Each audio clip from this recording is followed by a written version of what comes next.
অনেকদিন পরে মনে হয় একটা মুরগি পাইছি, এটা মুরগি বানাইতে হবে। দেখি এটা কি ফল না, এটা লাল লাল,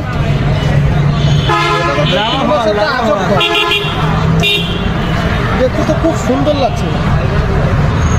এটা কি ফল? এটা সাউথ আফ্রিকার থেকে আমরা ভাড়া করে এনেছি ভাইয়া। এটা এক পিসের দাম 1100 টাকা। এক পিস খাওয়ার সাথে সাথে শরীরে এক্সট্রা একটা এনার্জি পাওয়া যায়। শরীরে এত বেশি শক্তি হয় ভাইয়া, কি বলবো, মানুষ অদৃশ্য হয়ে যায়, বুঝতে পারছেন ভাইয়া। আর এটা সাউথ আফ্রিকায় স্পেশাল অর্ডার দিয়ে বানাতে হয়। সাউথ আফ্রিকার আর্মিরা খায় ভাইয়া। আপনি কি নিতে চান ভাইয়া? এক পিস আপনার জন্য 1000 টাকা রাখা যাবে।